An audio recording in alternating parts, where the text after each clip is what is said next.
Hey everyone, and welcome to our deep dive today. Yeah. We're going to be looking at baptism and how it connects to this idea of covenant. Yeah. You've shared some awesome primary sources with me, Yeah. so we're going to take a look at those together. Absolutely. We've got some great ones. Yeah. We're going to be looking at excerpts from Doctrine and Covenants sections 22 and 164. Okay. And those span a pretty big chunk of time. Yeah, they do. Plus, we're also going to be taking a peek at this fascinating text from 1830. Oh, cool. Yeah, it's referred to as like the 24th Commandment. Okay. And it just gives us like a little window into what the early church was thinking about this. So it's like a time capsule. Yeah, exactly. So back to the very start of the Church of Jesus Christ. 1830. Brand new. We're talking rebaptism. Which might seem a little odd. Right, Mhm. because a lot of the people joining this new church, they'd already been baptized. In other Christian faiths. So why do it again? Good question. Luckily, we've got something special to help us understand. We've got the original handwritten text of a revelation, Wow. all about rebaptism. Amazing. And we've also got the version that ended up in the Doctrine and Covenants. Section 22. Exactly. And the cool thing is, both versions, they really stress this idea of a clean break from the past. Like, we're starting fresh. Yeah, they actually say old covenants are done away with. Whoa. That must have been a pretty big statement back then. Definitely a bold move. Think about it. 1830s America. Second Great Awakening. All these new denominations popping up. Everyone claiming to have the true path to salvation. And then this new revelation comes along. Saying old covenants are done away with. Direct challenge to the established religious order. It's like they're saying, we're doing things differently here. Exactly. And that leads us to another interesting part of these texts. Which is? They both talk about this straight gate. What do you think that meant to those early converts? Well, the straight gate was a pretty common metaphor in early Christianity, Right. representing the narrow and demanding path to salvation. So it's not just about believing. No, it's about action. It's about living a certain way, striving. Interesting. And in this revelation, it emphasizes this idea of exclusivity. Like there's only one right way. Exactly. One right path. As revealed through Joseph Smith. And all other paths, well, they're not going to get you where you need to be. So no shortcuts. Nope. Got it. Now there's this other phrase that pops up in both versions. Dead works. How did that tie into rebaptism? Okay, think of dead works as like religious rituals or actions that people do without really having faith in their hearts. Just going through the motions. Exactly. No real change on the inside. So rebaptism is a way to wipe the slate clean. Exactly. You're leaving those empty rituals behind. And stepping into this new and living covenant. A total reset. You're committing to a whole new way of life. It's not just about joining a new church. Right. It's deeper than that. Why do you think there's so much focus on following this specific path? It's about setting this new religious movement apart. Okay. It's saying there's a right way to enter this covenant and a wrong way. No blending beliefs, no shortcuts. So God's commands are very specific. Right. And that makes this new religion unique. Exactly. Now imagine you're hearing this revelation for the first time in 1830. What's going through your mind? Oh, man. I think it'd be a mix of emotions, excitement, but also Apprehension. yeah. I mean, you're leaving behind your old church. You're getting rebaptized. That's a big decision. It takes courage and conviction. It's a major life change. And this revelation, in both its original and revised forms, it really highlights how big of a decision that was. It wasn't just about switching churches. It was about changing your whole way of thinking about God. And your path to salvation. Exactly. So to sum it all up, rebaptism in those early days, it wasn't just a formality. It was a powerful symbol. Of leaving the past behind. Entering into this new covenant with God. And committing to a whole new way of life. And it all starts with this fascinating revelation, captured in both its raw, original form and its more polished version. Two sides of the same coin. Exactly. But if rebaptism was so central back then, how do we view it today? Is it still this radical reset, or has its meaning changed over time? Yeah. I guess our mission here is to really try to figure out how the concept of baptism and its relationship to membership in the community of Christ, how that's changed over time. Right. What are some of the things that maybe sparked those changes, and what do those changes mean for us today? Really good questions. Let's fast forward Okay. to 2010. All right. Big jump. Huge jump. To Community of Christ, Doctrine and Covenants 164. Yes. Okay. And with time, we're seeing a shift in perspective.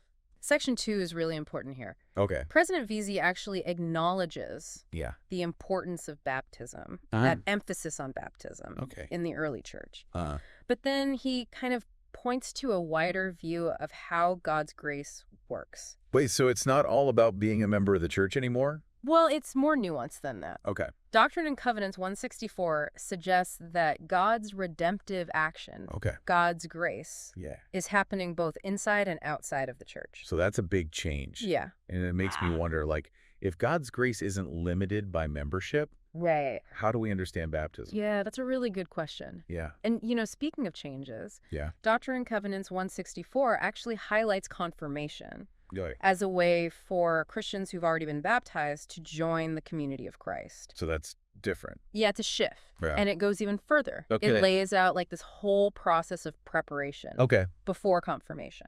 That involves exploring the church's mission Okay. and understanding what it means to be a disciple. Yeah, so it's not just about the ritual of confirmation. It's about the journey that leads up to it. Exactly. Would you say that in this context, confirmation becomes the moment where somebody fully enters into covenant with the community of Christ, Yeah. but they're building on a foundation of Christian faith? Yeah, I think that's a great way to put it. Okay. And it signals this more welcoming approach Uh-huh. because it recognizes all the different paths Right. that people take in their faith. But there's more to it. Yeah, definitely. How does this evolving view of covenant play out in our everyday lives? Right. Let's talk about that. Yeah, because even with this more inclusive perspective, Doctrine and Covenants 164 doesn't let us off the hook when it comes to commitment. Right. It calls on us Uh-huh. to really examine those baptismal vows Yeah. and live them out Every single day. every single day. Exactly. And, this connects back to that idea of dead works Oh, yeah? that we saw in the earlier sources. Yeah. It's not enough to just go through the motions. Yeah. D&C 164 really challenges us to ask ourselves, Yeah. what does a truly living covenant actually look like? How do we make it more than just words? Right. How do we put our faith into action? Exactly. It's the big question. It is. And it's one that both individuals and the community as a whole really need to think about. And it's interesting because D&C 164, Yeah. it doesn't just stop at baptism and confirmation. Right. It touches on other things as well.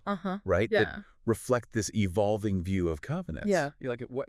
Well, it emphasizes things like Christ-like love, upholding the worth and dignity of everyone, Yes. approaching complex social issues with more sensitivity and nuance. Yeah, you're getting it. It sounds like the community of Christ is really wrestling with its role in a world that's constantly changing and becoming more diverse. Yeah, it's a challenge for any faith community, Right. trying to live out their values in today's world. Right. How do we stay true to what we believe Yeah, while also engaging with the world around us? right. It's a constant process of learning and adapting. It seems like we're seeing this major shift Yeah. from that early emphasis on baptism as the only way in to this broader perspective Yeah. that recognizes all the ways that God's grace is at work. I think what's really amazing to me is how these documents, Yeah. even though they're written so far apart in time, Right. they're all talking to each other. Yeah. It's like we're seeing the community of Christ grapple with these huge questions over generations. That's a really cool way to think about it. Yeah, it's not about getting rid of the past. Right. It's about learning from it Building on it.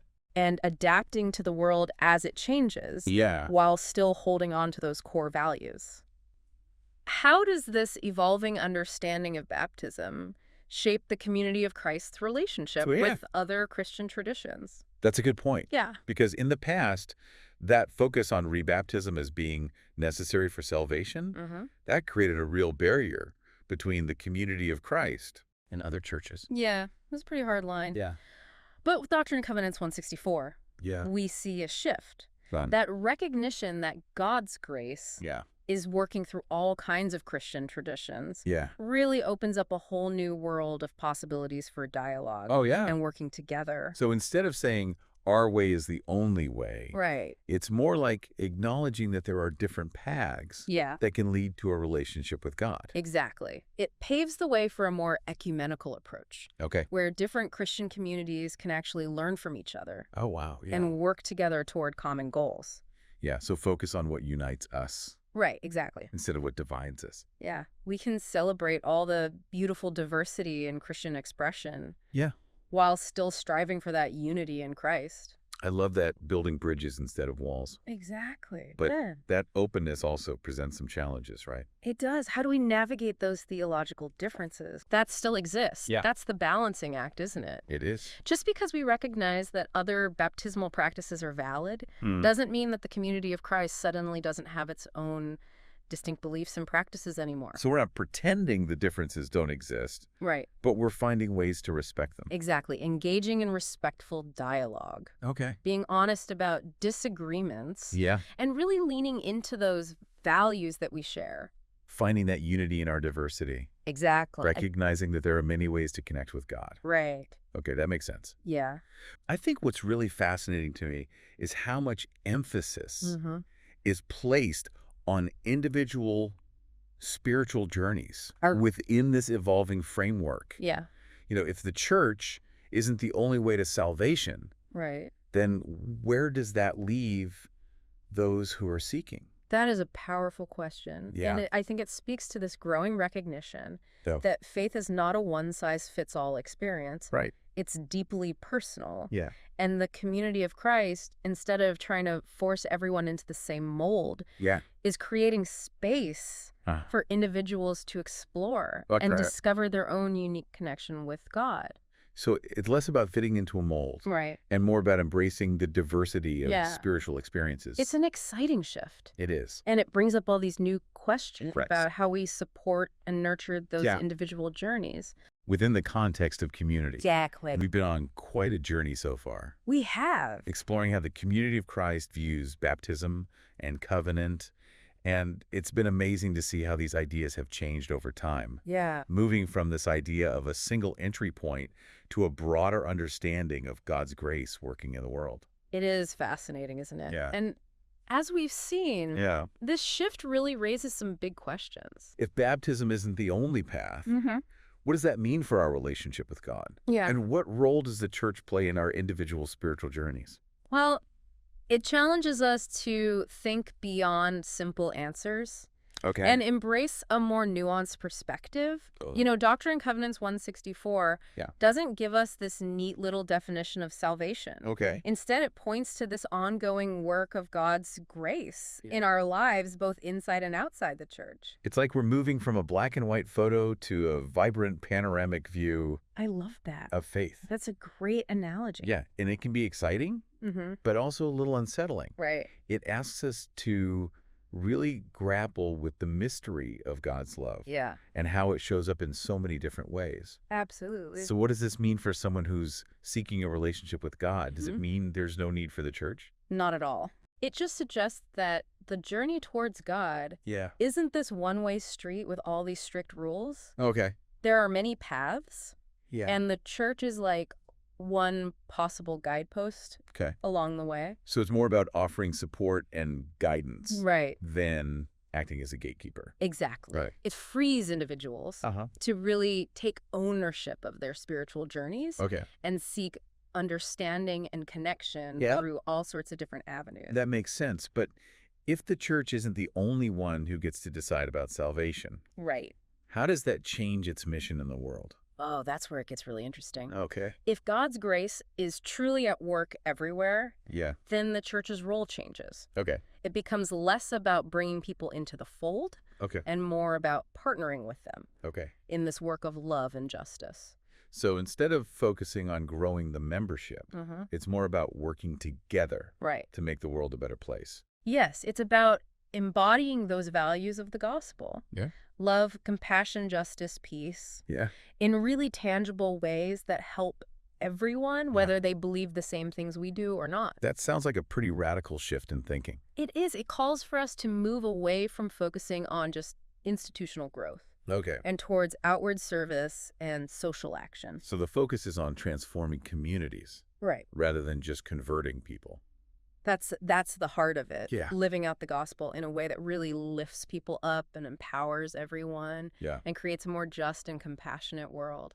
This has been such an eye-opening conversation. It has. We've traced how the community of Christ's understanding of baptism and covenant has changed, and how it's embraced this more inclusive view of God's grace at work in the world. And we've looked at what that means, Yeah. both for our own personal faith journeys and for the church's mission in society.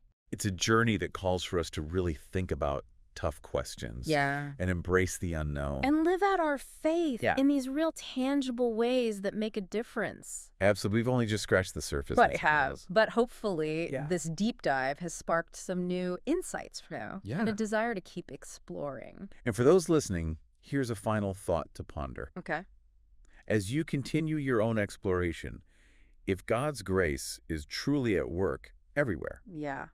how can you become a more active part of that work? That's a good one. What unique gifts and passions can you bring to the table Right. to help create a more just and compassionate world? Remember, the journey of faith never really ends. Keep asking those questions. Keep seeking. Keep growing.